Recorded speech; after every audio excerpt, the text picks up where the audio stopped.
our State House studio in Montgomery. I'm Todd Stacy. Welcome to Capitol Journal. It was a big week in Alabama politics, and leading the news was the announcement we've been anticipating for weeks. U.S. Senator Tommy Tuberville has made it official. He is running to become governor of the state of Alabama. The former Auburn coach announced his decision during a live Fox News interview from Byron Steakhouse in Auburn earlier this week. He then sat down with Jonathan Hardison of Fox 6 WBRC in Birmingham to explain just why he's running. And so as I looked at it, I go, I'm a builder. I'm a leader. I've always done that. I built things when I was coaching. I was a good recruiter, and I want to win. And we can win here in the state. We can do things that a lot of people don't think you can do. We have 5 million people, and we're going to need 5 million people on the same team. Not Republican, not Democrat, not independent, rich, poor, middle class, black, white, red, Protestant, Catholic, it doesn't make any difference. If we want to make Alabama great, we got to all do it together. And so I want to bring people together. I'm going to work very hard at it. Again, it's not an ego trip. It is something that I think needs to be done. And we're going to do things a lot different. We're going to bring a great staff, and we're going to hit the ground running. But again, I'm looking forward to the next year and a half. It's going to be sad to leave, but at the end of the day, after doing a lot of praying and talking to my wife and family and President Trump and a lot of people in the Senate, they said, you need to go do this. And so here I am. And special thanks to Jonathan Hardison and Fox 6 for that clip. Tuberville also sat down with me for an in-depth interview about why he's running, reasons for leaving the Senate, his residency issue, and what policies he wants to promote if elected. Stay tuned for that interview later in the show. Of course, Tuberville's decision means there is an open U.S. Senate seat on the ballot in 2026. This week, Attorney General Steve Marshall wasted no time making his own announcement that he will run to fill that seat in the Senate. Having been elected twice statewide, Marshall enters the race with clear advantages as a candidate. But more candidates are expected to enter the race for this coveted seat. Alex Engel reports from Washington on how Marshall's announcement and how this race is shaping up. A new Alabamian will be joining the U.S. Senate in 2027 here at the U.S. Capitol alongside Senator Katie Britt. It's the second open Senate seat in the state in the last 4 years. I will be the future governor of the great state of Alabama. With Tuberville's announcement that he's running for governor, Alabama's attention now turns to the state's U.S. Senate seat in 2026. It's expected to be a crowded GOP field. Attorney General Steve Marshall entered the race Thursday with a campaign video titled Alabama Strong. We have fought the fights that had to be fought for the people of Alabama. The video shows Marshall's close ties to President Donald Trump. Alabama Attorney General Steve Marshall. Other Republican candidates are still mulling a potential bid, including former Secretary of State John Merrill. It's certainly something that we're considering. It's something that we've looked at before, something that we'll look at again. Congressman Barry Moore from Enterprise says he's honored to be in the conversation and says he's praying over his next steps. In a statement, he says in part, quote, "As we seek his guidance, we're listening to the people of Alabama and considering how we can best continue to serve this great state," end quote. Other potential candidates include former Alabama Department of Veterans Affairs Commissioner Kent Davis, former Congressman Mo Brooks, and Caroline Dobson. Former Navy SEAL Jared Hudson announced Wednesday he's running in the GOP primary. Associate Professor of Political Science at Jacksonville State University, Dr. Benjamin Gross, says fundraising will be key in this race. A big thing is going to be who can get the largest war chest to put together that campaign that can go across the state. 3 Democrats have also launched their campaign for U.S. Senate. But in a deep red state, the GOP primary is expected to be the most contested. The primary election is May 19th, 2026. Reporting on Capitol Hill, Alex Engel, Capitol Journal. Thank you, Alex. And some related news. Twinkle Cavanaugh, president of the Alabama Public Service Commission, is stepping down from her position to accept an appointment from the Trump administration as the U.S. Department of Agriculture's State Director for Rural Development. I say related because Kavanaugh was thought to be a potential candidate for that Senate race or for the lieutenant governor race. In a statement this week, Kavanaugh said she loved serving on the PSC, where she was first elected back in 2010. Secretary of Agriculture Brooke Rollins said Kavanaugh and her new colleagues will be dedicated to helping farmers and rural America prosper. Construction on the Birmingham Northern Beltline is moving forward, and Alabama leaders say it's a game changer for both the economy and public safety. U.S. Senator Katie Britt joined local officials at the project site this week to highlight new progress and federal support. The first 10-mile segment is expected to open in 2026. It will connect Pinson to Gardendale. When complete, the 52-mile corridor will form a northern loop around Birmingham. Senator Britt and Fultondale's fire chief say the impact will go far beyond just traffic relief. This is exactly the kind of work I came and asked you all to let me do in Washington, D.C. It's also how I believe that federal transportation and infrastructure dollars should be spent, strategically and in a way that drives growth for local communities. The Birmingham Northern Beltline is a crucial project, not just for local communities, but for our state and for the entire region. It'll help tens of thousands of Alabamians commute to work and school more efficiently every day. This project represents more than just concrete and asphalt. It's a bold investment in our future. It's going to boost our economy, create jobs, and strengthen our infrastructure. But I tell you, speaking as a first responder and as fire chief, what excites me most about the Northern Beltline is just what it'll do not what it'll do just for our economy, but what it'll do for public safety. It'll save lives. Speaking of Senator Britt, she recently had the opportunity to question the Secretary of Labor about the Labor Department's budget request in an Appropriations Committee meeting. Britt brought up the issue of child care and how it impacts the workforce. It's an issue we hear a lot about here in the state legislature. Britt has legislation intended to help make child care more available and affordable, and thus removing what is for many a barrier from entering the workforce.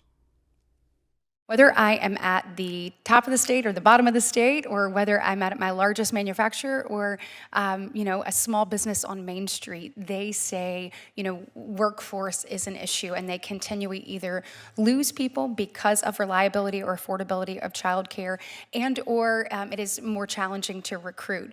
When we started digging in on this, we saw that about 59% of stay-at-home and or non-working or part-time working parents say they want to re-engage in the workforce, but that affordability or accessibility of childcare is an impediment to that.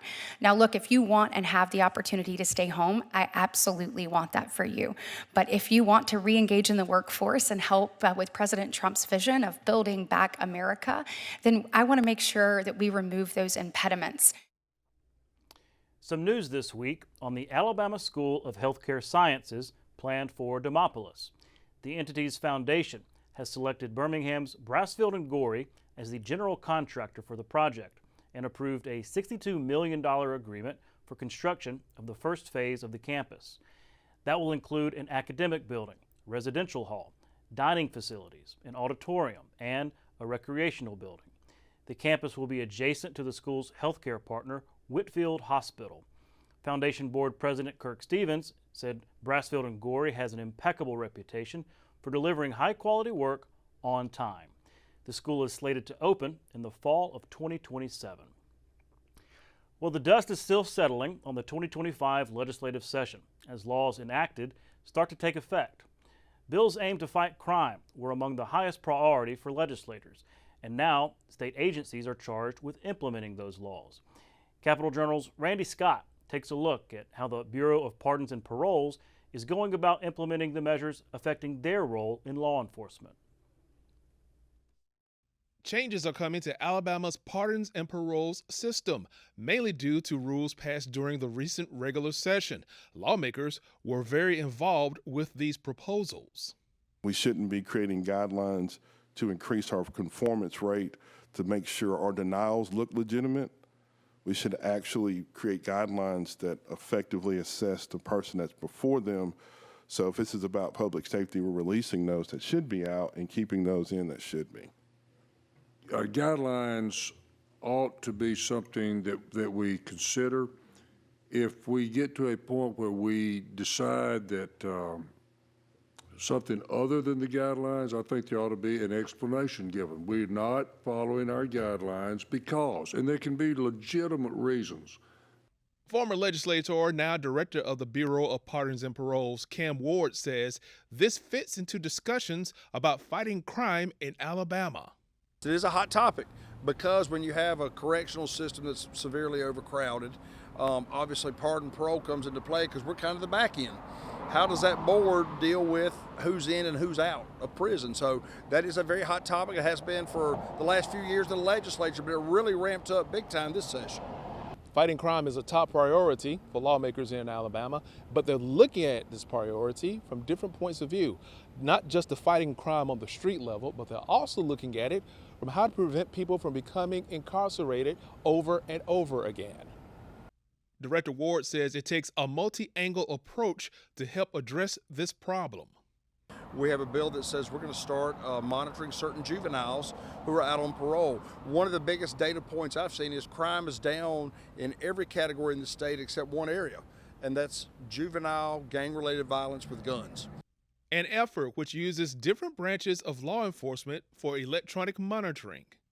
We've seen multiple times where these crimes occur at 1, 2, 3 in the morning, and it's usually someone who's already been arrested, they've been put out on bond. So that bill they passed allows us to start electronically monitoring and providing that information to the sheriffs, local police departments.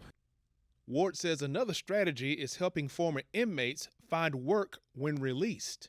We're training all these jobs, but many times we have these boards and commissions in Alabama that create arbitrary rules that bar you from getting a job just because you went to prison for any reason.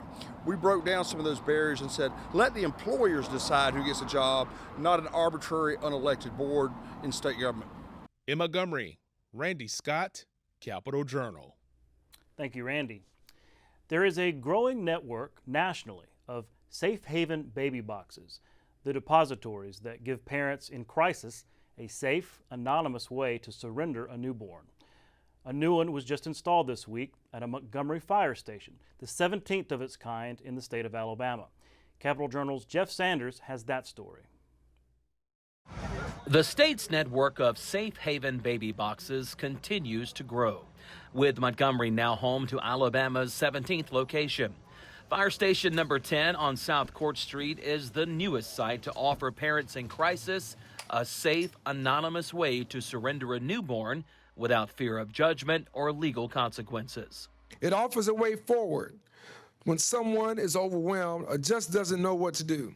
And it protects the life of a newborn who deserves love, care, and a future.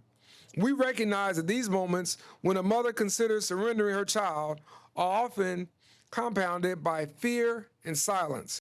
Montgomery Fire Rescue worked with the national nonprofit Safe Haven Baby Boxes to bring the program to the city. First responders at the station are trained to respond quickly and with compassion whenever a surrender occurs. Our mission to protect lives, this baby box helps us to extend that protection to vulnerable infants and their parents. It provides a crucial lifeline for those who might otherwise feel that they have no other opportunity. No option. Safe Haven Baby Boxes operate in more than 20 states. Since the program began, nearly 60 babies have been surrendered safely in boxes nationwide.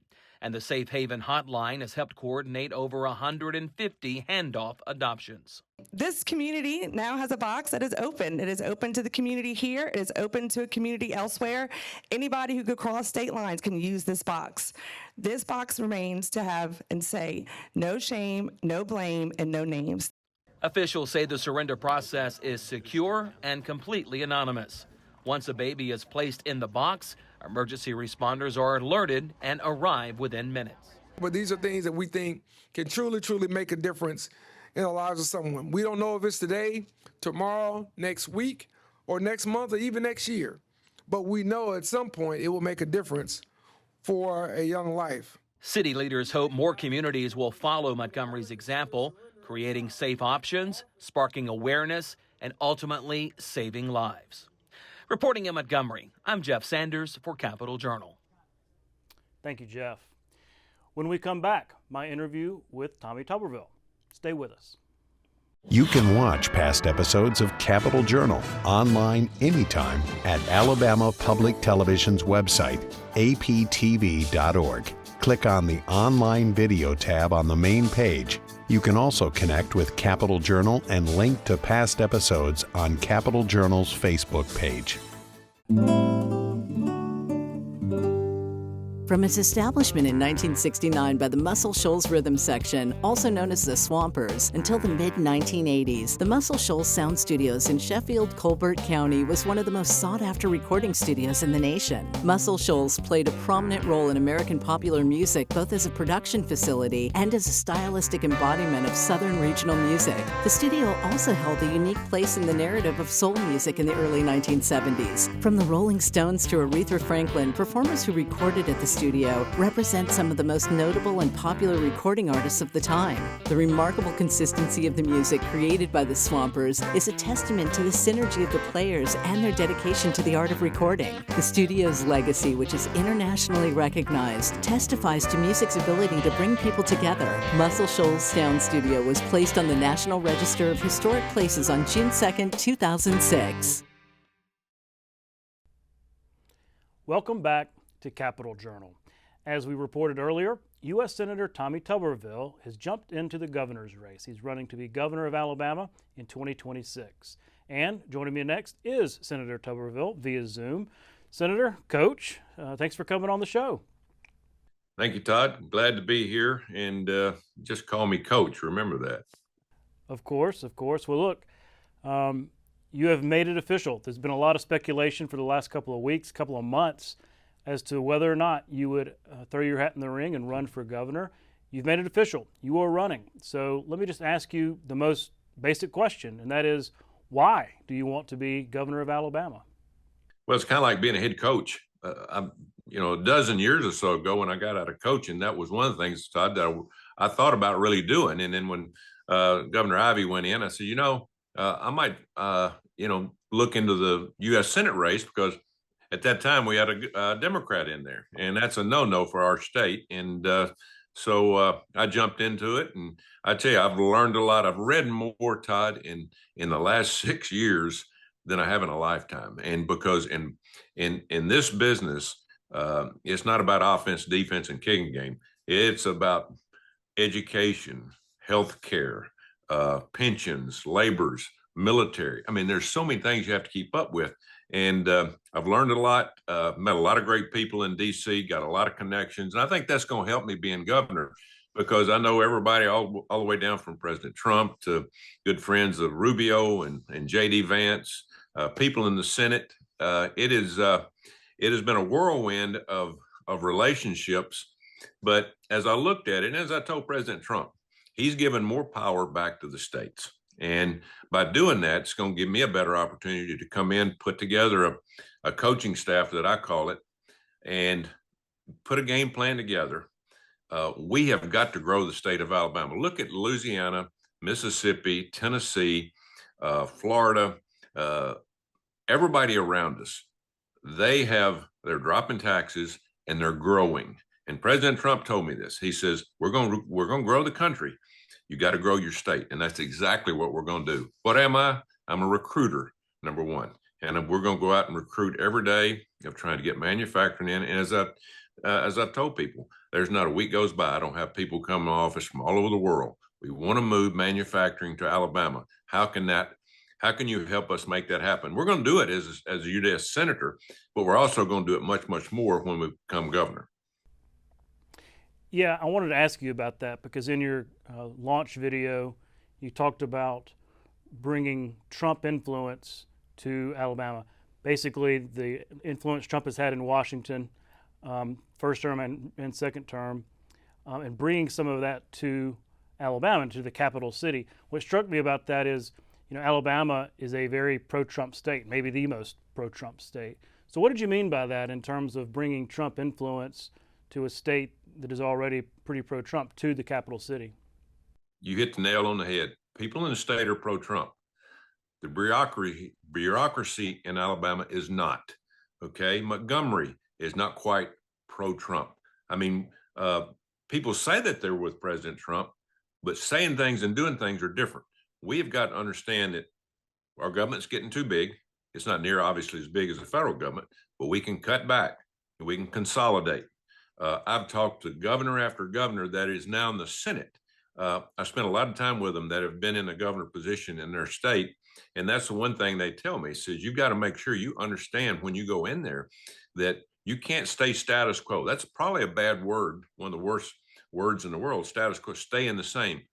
Todd, we're not going to stay the same. We're going to change Alabama. We're going to change it for the better. We're going to save taxpayers money. We're going to grow the state. And by growing the state means that you can help the people of Alabama by lowering taxes. And we have got to be incentivized all over the state of bringing new people in, new workers, but also bringing manufacturing. We got to work on the infrastructure. There's a lot of things. President Trump is overwhelmed. I'll tell you that. But there's one guy that can handle it. I've learned a lot from President Trump, and I'm looking forward to coming in with a lot of the same policies. Now, I'm not a follower, I'm a leader. And I understand everything doesn't work in the same positions as other places. But I know, been in this state for 25 years now. I've traveled it throughout, whether I'm recruiting in football or whether I've been campaigning or selling, being a United States Senator. I understand the weaknesses and the strengths. And if you don't know that, then you're not going to be able to correct the things that you need to correct. Right. I was curious about that because, being governor is very different than being a United States Senator. State versus federal issues is just a completely different world. So I'm curious, you've got a long runway here. Who knows what the primary is going to look like in terms of competition, the general election, but it's a long way until January 2027 if you would become governor then. So you've got a long time to kind of prepare. What is your plan to do that?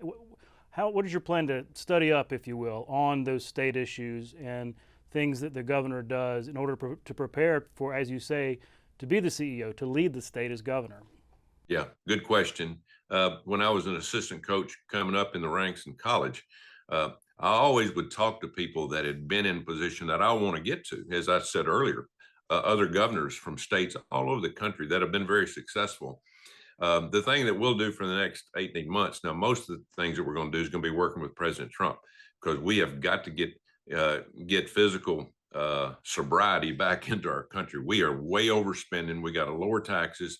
We got to do a lot of the things that we're going to do when we come back to Alabama, as you said, CEO of the state.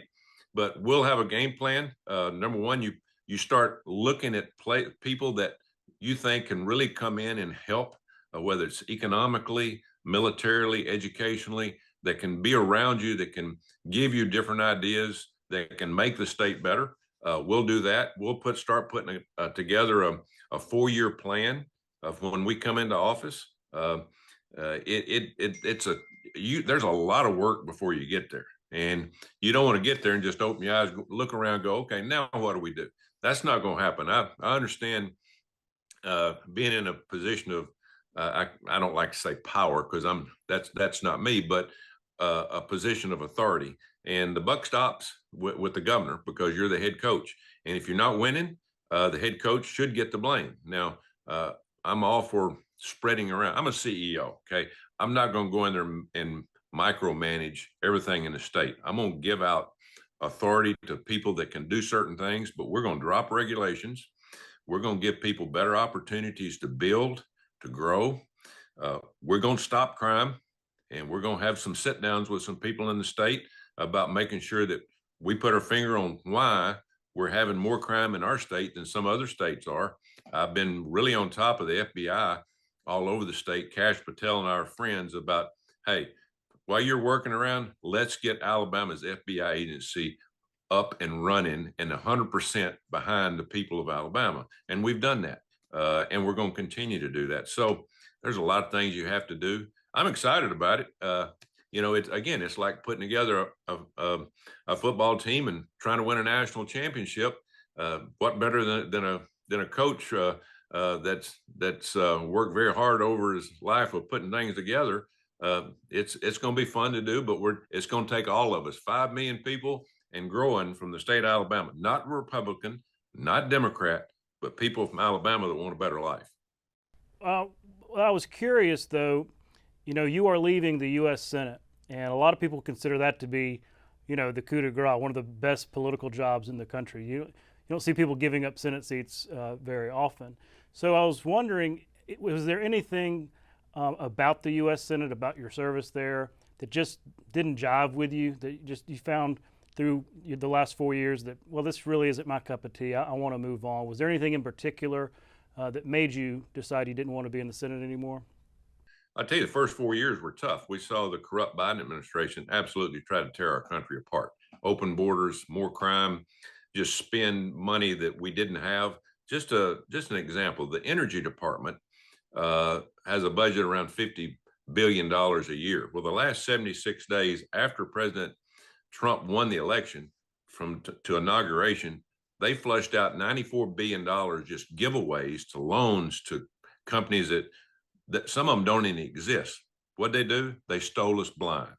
And the American people should be outraged. It was a debacle the first 4 years. We played defense. We tried as best we could as Republicans.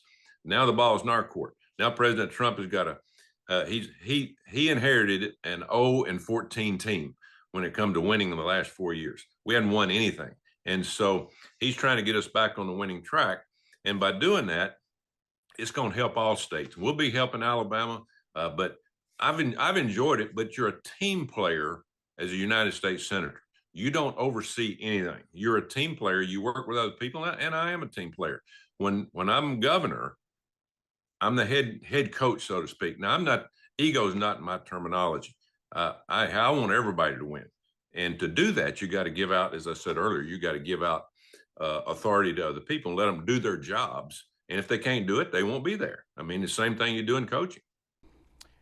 Right. Let's talk about residency and that issue that keeps coming up. We've done some reporting on this. Mary Sell and Alex Engel did some really good reporting on your homestead tax exemption, right? That's the tax exemption you take on your primary residence. You can only have one. And yours was there in Auburn going back to 2018. That seems to satisfy that 7-year requirement under the Constitution to be governor. But the issue won't go away. Your critics are going to bring it up. In fact, Democrats have said they will challenge this in court to challenge your access to the ballot. And my question is, would you welcome that? Would you say, let's go ahead and adjudicate this? Let's take it to court, have it dealt with so it's over and done with once and for all. Well, it's their prerogative. It makes me no difference. I've lived most of the last 25 years in the state of Alabama, on and off, and everybody knows. Heck, I went out and took a job at Texas Tech for 3 years, Cincinnati for 4 years. My wife bought a house in Florida, in 2000. We've had that thing 26 years. We go down there some, not very much. I spend most of my time in D.C. or in Alabama working, the job I've got here. But, it's amazing to me, what I do in 2019. I started campaigning for this job, and this time next year, that'll be over 7 years right there. So I'm not concerned about it. You have some of these entities in the state, our state, they're Democrat, what would you call them? Strongholds that just want to do everything possible to keep me from running. Well, they did that. And there was a lot of people that went after me saying, different things. And most of that was saying, we got to keep him from running, because if he runs, he's going to win, and he's going to be the most conservative governor we've had in a long time. We can't allow that to happen. Well, it's happened. They didn't keep me from getting in the race. We're going to win this race. We're going to work hard. I raised more money, Todd, in the first 24 hours than I raised in 2 years in the United States Senate. I want you to think about that. And it didn't come from lobbyists. It didn't come from the big entities in the state. It came from individuals. And people won't change, and they want something different, and they're going to get it. And so Democrats are not going to be able to stop me from campaigning, not going to stop me from being eligible for this job. I'm not, again, people are going to call me coach, and we're gonna hit this thing running. But again, we got a lot of work to do before then. Let them do whatever, because they're wasting their time and their money. I wanted to ask you about the issue of gambling, and I'm sure you've already been asked after just a few days on the campaign trail, because when you run for governor or really anything in Alabama, it's a big issue. And we have this interesting situation in the state because you've got several old dog track casinos around that are kind of in legal jeopardy. They're seeking legal protection. You've got the Porch-Banna Creek Indians with their federally protected land. You've got the lottery, where they're surrounded by states with a lottery, and sports betting. So every couple of years, the legislature proposes some kind of grand plan to consolidate all these things and tax it and whatnot. And understanding that's a complicated issue, but what is your general perspective on gambling, on a lottery, understanding that if you become governor, that's going to be right up there in terms of what people are asking you about and issues that could come to your desk? Yeah, and that's a good point. And, when I was running for U.S. Senate, I really didn't get that question very often, because it wasn't my decision to make, other than I get one vote in the state, whether I'm for it or against it.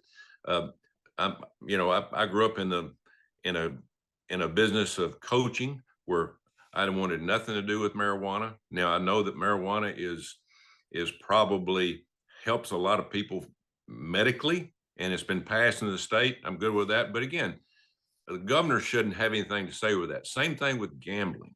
I'm one vote. Okay. The people vote that in. I don't have anything to do with that. And again, the legislature's got to make their mind up of the direction they want to go and what they want to do.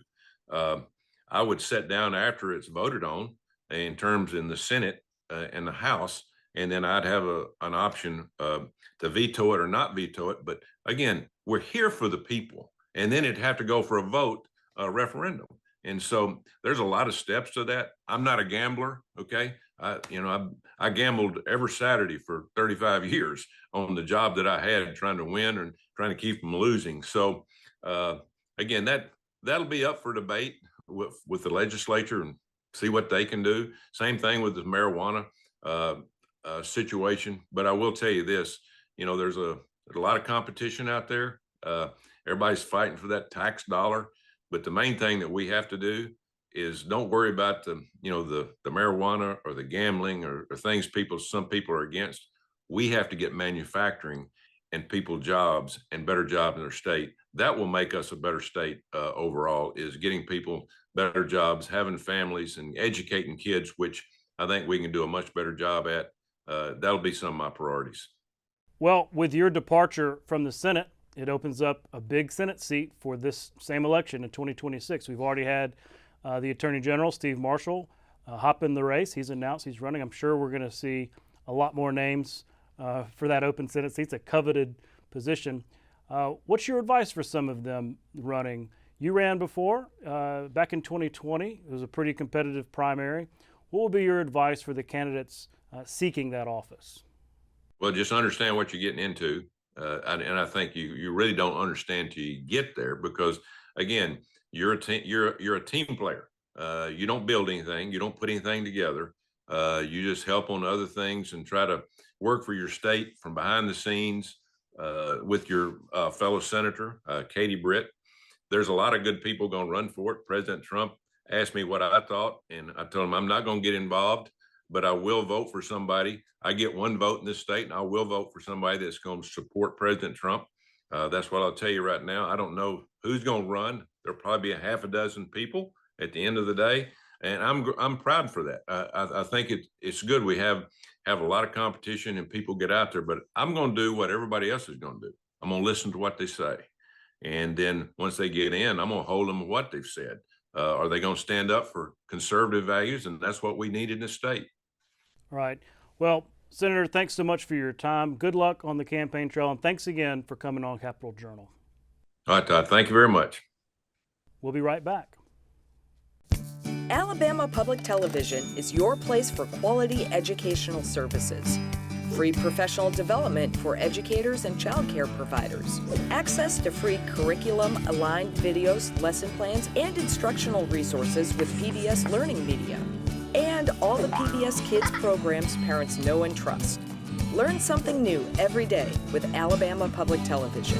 Visit us at aptv.org/education to learn more. You're watching Alabama Public Television, celebrating 70 years of service to Alabama.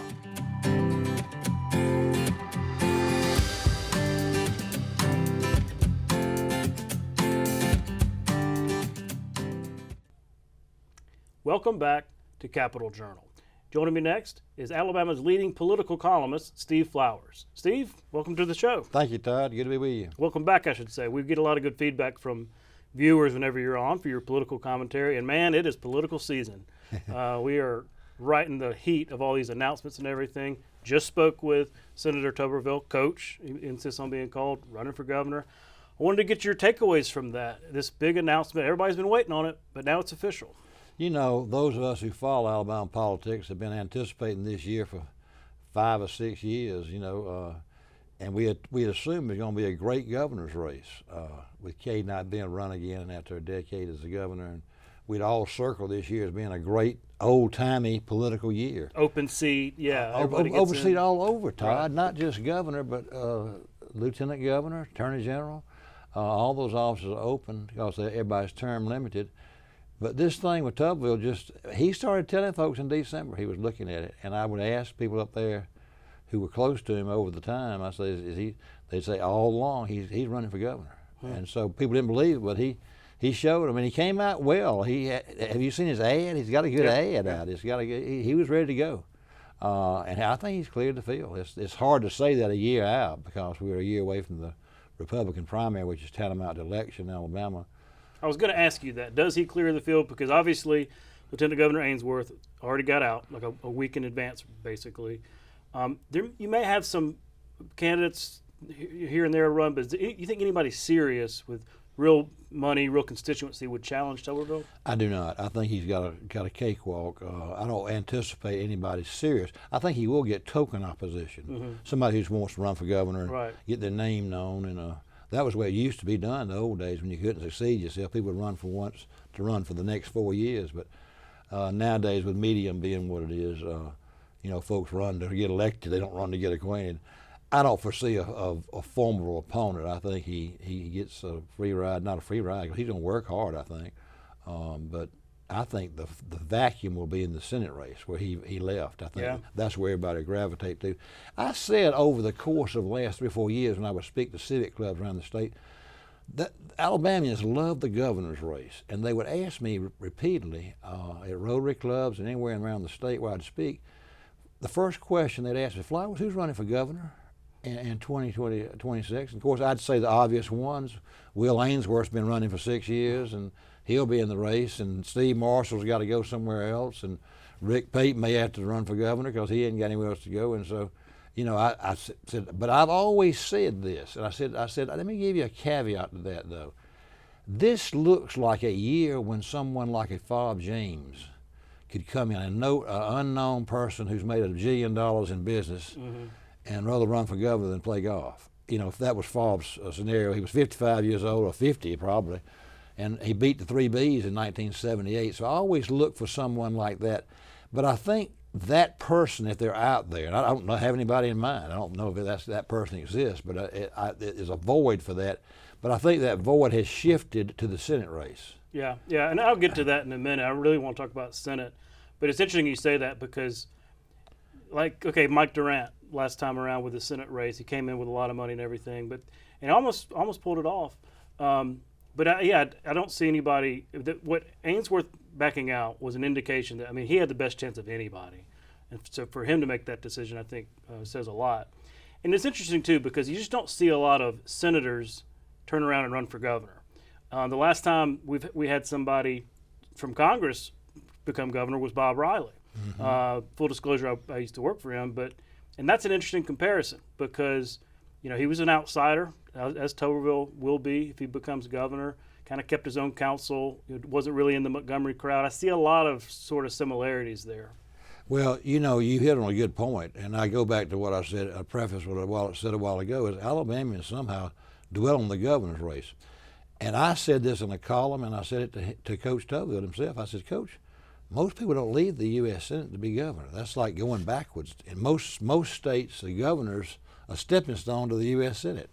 A 6-year term, you're one of 100 in America, you control the federal purse strings, and the governor has limited power in Alabama.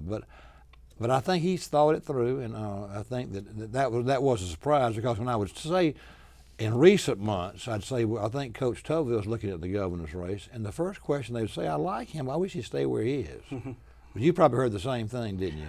Oh, sure. I mean, everybody knows his name, universal name recognition. He's a powerful fundraiser, right? That $2 million out the gate. It's nice to not have those federal limits. So he kind of had the choice up to his own, and I thought our conversation was interesting because I asked him about that. He kind of seemed to think that, well, what he said was that he originally thought about running for governor before ever running for Senate. So this was sort of his original desire. Yeah, it was. And I think that matters. And while why not do what you actually want to do? Plus, being a CEO rather than a member of a caucus in a Senate body. Well, I mentioned Ainsworth. What about his political future? Because he's not going to be on the ballot this time, but he has spent considerable time in office and raising his profile, things like that. Do you think he'll come back one day and run for governor or something else? I don't know. I like Will, and I don't know what his plans are. He's worked so hard to run for governor. He had laid the groundwork, really, for 6 years. I think being out of the limelight hurts you. I think him being out 4 years. I do think this. I think the governor's office will be open again 4 years from now. You don't think Tuberville runs for a second term? I think he runs for one term. Yeah. That's I thought that when he ran for the Senate, really. Well, yeah, that was stand to reason. Okay, Senate. The other big announcement this week: Steve Marshall, Attorney General Steve Marshall, not wasting any time. I think we saw this coming, but again, it's important to get out there and go ahead and announce, clear the field as much as you can. What did you make of that? Can he clear the field, or do you see it being a more crowded race? I don't think that he's cleared the field at all. I think that race is going to attract everybody who's got aspirations to be a statewide office holder, especially a U.S. Senator, which comes on often, very seldom available. There are other players in that race. You don't underestimate Barry Moore, who's going to run the congressman from the new 1st District, which again leaves that 1st District congressional seat open. I expect Jerry Carl to make another run at that. There's a real tension in between the Wiregrass and Mobile. Yeah. I mean, Mobile feels like they ought to have a congressman, and they were surprised Moore beat him. But I think Moore's going to run, and Moore attracts that Club for Growth money. That race is going to boil down, like any race, Todd, in my opinion, to money. Who can raise the money? The PACs in Washington don't really get to be players until the general election usually. So someone with their own money, that's why they call the U.S. Senate a millionaires club. Someone like an Ainsworth. In my opinion, that's where I thought Ainsworth would land after he saw Tuberville was going to run for governor. And I think he could have won that race, and it would have been a golden opportunity for him. He's not but 44 years old, but he could have tapped his family money and probably won that race. Going back to your preface about him and Marshall, Will Ainsworth and Marshall and Rick Pate, all three of them are indeed in constitutional offices. But the polling I saw, and I think Will may have seen the same thing, I know that you and I know who Will Ainsworth is, Lieutenant Governor. I think you and I know who Steve Marshall is, Attorney General. But the average person, they only register about 20% name ID. Right. And that may not be hard. So you've got to overcome that. You really don't have that much of a head start. I mean, and that takes money to purchase that name recognition. It does. And I think someone with their own money could surpass them in a hurry in that race, because like you alluded to a while ago, the reason Tuberville can raise $2 million is there's no limit on how much some wealthy person can give $1 million. In the state race. For federal office, the cap's like, I guess, $3,000 per individual. Exactly. Yeah. So you got a limit. You got to either get the PACs or you got to get a bunch of individual contributions. So that's why that race gets open for a rich person. Interesting you talked about Barry Moore, Congressman Moore considering running, because my take on that was he might feel a little bit of momentum having won that race down there, having beaten Jerry Carl, some would say surprisingly, and because of the way that district was redrawn, over the years, he has represented more of the state than any other congressman in terms of area, So, but if he ran, he would be risking his seat. You don't get a free pass when you run for. So, would that be worth it? Do you think? I don't know Barry enough to ask him that question. I mean, if I was good buddies, I'd say, why would you leave a safe congressional seat? That's what most congressmen don't make that leap, right? Because they risk their. I worked for Bill Dickinson for years when I was a young boy, and Bill. I'd say to Bill sometimes, he served 28 years in the U.S. House from our 2nd district here. And I'd say, Bill, why don't you run for the Senate? He says, Steve Areno, the political graveyard is full of congressmen who try to run for the Senate. Because you lose. That's what he said every time. He said, the political graveyard is full of congressmen who try to run for the Senate. And in Buck's pocket, right? That's right. They go to Buck's pocket in a hurry. But I think the other people in that race, too, the one that we had mentioned that dropped out this week, didn't drop out, took another job, is one of the players that has really good name ID, probably surpasses Ainsworth and Pate, was Twinkle Cavanaugh. Right. Get appointed to the USDA. Yeah. Twinkle, I suspected, was going to be either in the lieutenant governor's race, or I think she'd been a player in the Senate race. I think if she was going to run for the Senate, she could have been a player in that race. But again, we'll see who can raise the money. Look, young Caroline Dobson was looking at that Senate race. I'm not sure she's not, but I think she's going to get appointed to the PSC presidency come Monday. Right. And so she'll take that probably. So I think she could have been a player. Going back to the points you made about you build some name ID in a new media market. The way Barry Moore built some name ID in the Mobile market, Caroline was running that congressional race, which she bought ads in Mobile and Montgomery in both markets. So she got some name ID. Now, it evaporates in a hurry, though. That name ID does. That's why Ainsworth was hurt by not having an opponent, or at least some kind of semblance of a campaign, 4 years ago. Because you got to be in the public eye. They'll forget who you are. Put all those ads up. What would be the keys, one or two things, to winning that Senate race? Let's say it's going to be competitive, like you say. I'm thinking back to 2022, when, man, that was a competitive race. Trump's involvement, obviously, everybody kind of wants to claim the Trump mantle, right? And obviously, if he endorsed, that would be a very big deal. But what do you see as the keys to these candidates actually being successful? Well, I don't think there's no moderate surfacing. If indeed the people we've named are in the race, they come from the real right wing of the Republican Party. Moore and Marshall do. And they appeal to the same people. Marshall probably has better name ID than Moore does, because he's from North Alabama and has got some combinations up there. But he's run statewide twice. But having said that, it goes back to what I said a while ago. It's all about the money, because neither one of them have more than 20% name ID, and it's like buying toothpaste. If you see Crest 100 times and you see Colgate 4, you won't buy Crest. I hate to make it that simple, but the same's true of politics. If they see an ad that they say, well, I like that guy, he looks pretty good, and he's pretty conservative, and I think whoever wins it will be very conservative. Now, what you said too, I've never seen a president have the coattails in our state like Trump has. So if someone gets Trump's endorsement in that race, it's probably lights out. Now, whether he'll endorse, I don't know. I don't think he's close to any of them. Now, I think Trump would have endorsed Tuberville had he run for re-election. I think he'll endorse Tuberville this time, too, because he knows Tuberville's going to win. Right. He probably would have endorsed Tuberville even if he had an opponent, a serious opponent. But I think Trump's endorsement is key, is golden in a Senate race or governor's race, any race for that matter. Yeah. Well, it's starting. Those are two interesting races, governor and, well, governor's not exactly interesting, but it's interesting that Tuberville's taking it, and the Senate. Talk about some down ballot races. Attorney General, open seat, looking at Jay Mitchell, Associate Justice of the Supreme Court, stepped down in a clear sign that he's going to run. And also Catherine Robertson, who's Chief Counsel to Marshall, very involved in that office there.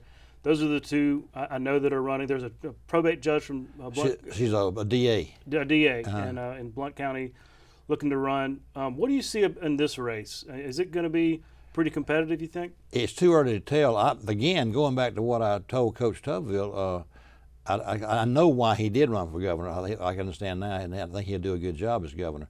But Jay Mitchell being just elected to the Supreme Court, I said this in a column. I told Jay when he first told me he was going to run, why would you leave the Supreme Court to be Attorney General of Alabama? And I think he perceives that he may have a future as governor, possibly. I think all of them are thinking about governor, and that's a more visible job. But I think he's got some money in the bank, which gives him a little head start. I think he's got about $680,000 in his campaign account from the Supreme Court, which is transferable to Attorney General's race. Catherine can raise the money. I think both of them will aspire to get that alpha endorsement. I think the alpha endorsement's key in those down ballot races. Sure. And it gives them momentum too. You know, that alpha endorsement gave momentum to Coach Tuberville in his Senate race, It was huge. And Katie Britt. Yep. When it was Katie got huge. that. I remember the Tuberville endorsement because you had Sessions and Byrne in Tuberville. Well, Sessions had been endorsed by Alpha before. Byrne had been. They all had relationships. So when it went to Tuberville, everybody's like, "Wow, okay," and it was a huge boost for him. It was. Now everybody thinks about Tuberville as just, yeah, of course he's popular, but that was a big deal. So you're right. The Alpha endorsement could be really key, assuming that they do. And it becomes more important in those down ballot races, Right. Because it gives you even more momentum. And their network of members and everything. Let me ask you about Lieutenant Governor. That's shaping up to be a crowded field too. We've already got Wes Allen, Secretary of State, running for that. Rick Pate's talking about it. I think he's maybe official by now. Who else do you think might run for Lieutenant Governor? I think that may be your big players is Wes Allen and Rick Pate, and just depends on which one of them can outwork the other or raise the more money. I think they're the two players. I don't see anybody new getting in there. I don't think anybody in the Senate runs for that. That Lieutenant Governor's race used to attract a lot of state senators. It did. You'd always have a couple of senators that, okay, I want to be governor one day, so let's run for that promotion. And so, but I'm not hearing about that this Plus, the lieutenant governor's job used to be more powerful. That's true. In bygone days, lieutenant governors were very powerful because it got the full committee assignments. But constitutionally, they took that back, because the Senate can control their own committee assignments, and the pro tem has the power now. So, as we were reminded in the Jim Folsom documentary, that was really fascinating, how seeing a different era and how powerful that lieutenant governor. They took it away, I guess, in the 90s. They did. It was when Wyndham won the lieutenant governor, and the reason is the legislature was Democratic, and Wyndham won as a Republican. So he would get to make the appointments and all that. And the jug, everybody remembers, but yeah, it's fascinating. But it is a stepping stone, right? At least it's supposed to be. Yeah. And it would have been for Ainsworth. A really interesting group shaping up. Anything else down ballot interest you about some of these statewide constitutional officers? I think young Boozer runs again. He can run again, and I've never seen anybody in our state be as qualified and do as good a job as young Boozer as his treasurer. He can run another term. He served half of John McMillan's term. Oh, that's right. Okay. And he was elected to a full term, and he was treasurer 8 years before that, if you remember. Right. And so, I've never seen anybody in my political lifetime be as qualified for that job. You couldn't script someone to be as qualified to be state treasurer. He is a banker with through a and perfect through. banking background, brilliant financial person, and he's actually making the state money. I've never seen a treasurer do that before. Yeah. He's had some programs over there. So you don't see him. I mean, talk about name ID. He's got excellent name ID, great political name.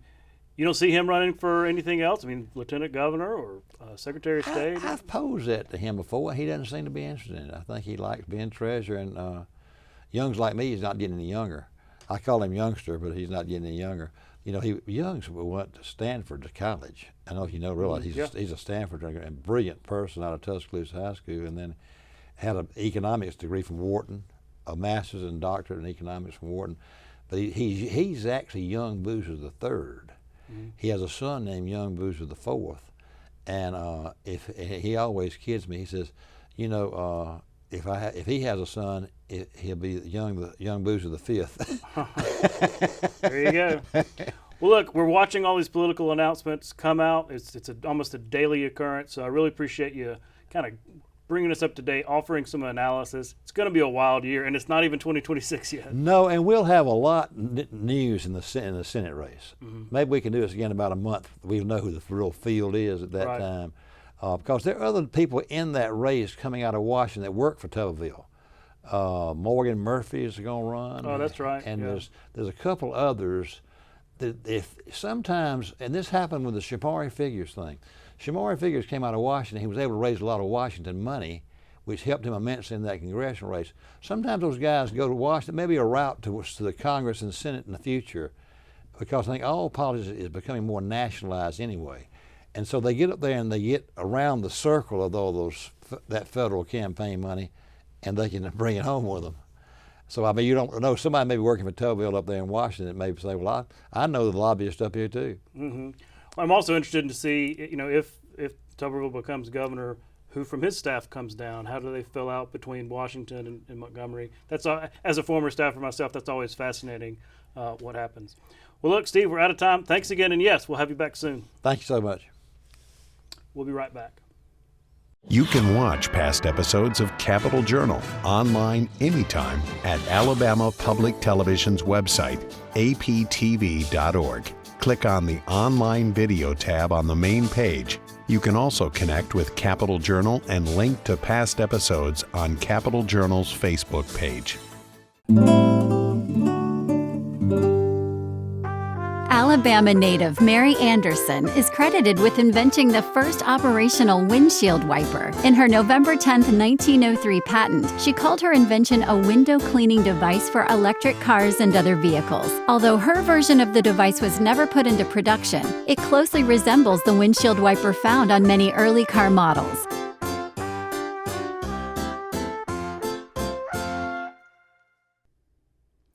That's our show for this week. Thanks for watching. We'll be back next week at the same time, right here on Alabama Public Television. For our Capitol Journal team, I'm Todd Stacy. We'll see you next time.